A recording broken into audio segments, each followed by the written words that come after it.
Hello dear viewers, friends and students.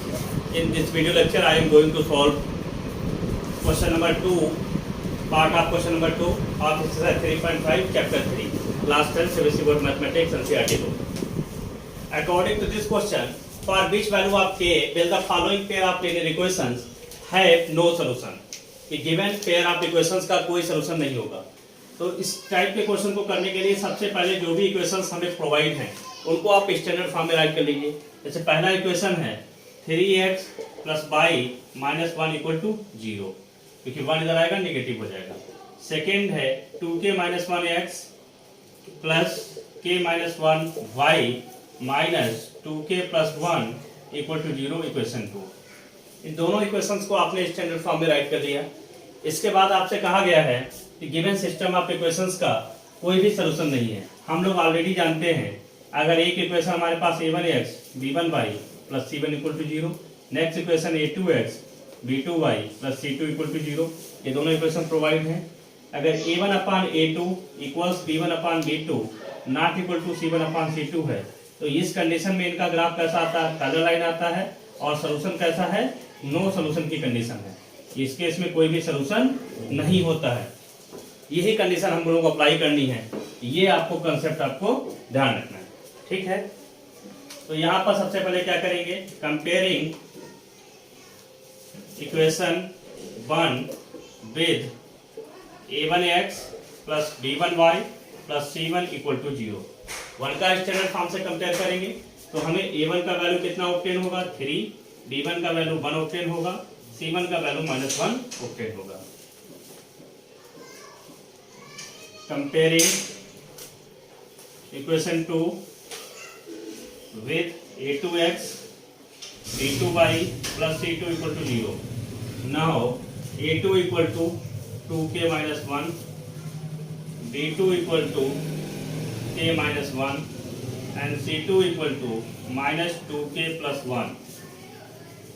ये compare करेंगे. a2 equal to x का coefficient कितना है? 2k minus 1. यहाँ पर y का कोएफिशिएंट कितना है? k minus 1. यहाँ पर कांस्टेंट टर्म कितना है? -2 time k 2k plus 1.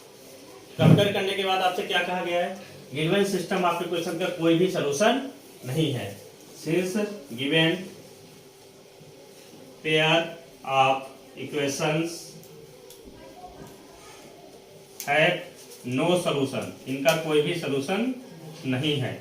Solution नहीं है, देयरफॉर क्या हो जाएगा? a1 अपान a2, यही कंडीशन सेम जो अभी बताई थी अप्लाई कर देंगे. a1 upon a2 equals b1 upon b2 not equal to c1 upon c2. Now value of a1 is 3, value of a2 is 2k minus 1 equal value of b1 is 1, value of b2 is k minus 1 not equal to c1 कितना है? -1 and C2 कितना है? -2 time 2k plus 1. यहाँ तक तो week से weak student कर सकता है. अब मान लीजिए एग्जाम में ये क्वेश्चन 3 नंबर का आया, इससे मार्किंग होनी है, तो यहाँ तक अगर आपने कर दिया तो आपको 1.5 मार्क्स या 1 मार्क्स तो क्लियर है, मिल ही जाएगा. अगर इसके आगे आपका रॉन्ग भी हो जाता है, क्योंकि स्टेप बाई मार्किंग में स्टेप बाई मार्क्स होते हैं. जितना मार्क्स आप डिवाइड हो जाएगा, क्वेश्चन जितना करेक्ट है उतना सही हो जाएगा. अब एक कंडीशन ऑब्टेन करने के बाद हमें k का वैल्यू ऑब्टेन करना है. अब कंडीशन से ही क्लियर है कि फर्स्ट और सेकंड टर्म तो इक्वल हो सकते हैं, पर थर्ड कभी इक्वल हो ही नहीं सकता. तो हम ऑब्वियसली फर्स्ट सेकंड टर्म को ले लेंगे. This implies that 3 time 2k minus 1 equals 1 time 1 upon k minus 1. 3 time k minus 1 equal to 2k minus 1. 1 से प्रोडक्ट होगा तो 1 ही रहेगा. 3k minus 3 2k minus 1. Now 3k minus 2k equal to -1 plus 3. This is k, this is plus 2. तो value of k कितना आया? 2 आया. k equal to 2 होगा तो a1 upon a2 equal to b1 upon b2 हो जाएगा. इस condition का मतलब क्या हो गया? और ये इसके इक्वल होगा नहीं, ये नो सोल्यूशन की कंडीशन दे देंगे. इन इक्वेशंस का ग्राफ उस केस में पैरेलल लाइंस आएगा और ये कोई भी सोल्यूशन नहीं देंगे. तो जब भी नो सोल्यूशन की बात करी जाएगी तो हम दोनों इक्वेशन को स्टैंडर्ड फॉर्म से कंपेयर करेंगे और ये कंडीशन होल्ड कर देंगे, सिंप्लीफाई करेंगे, हमारा अननोन कांस्टेंट फाइंड आउट हो जाएगा.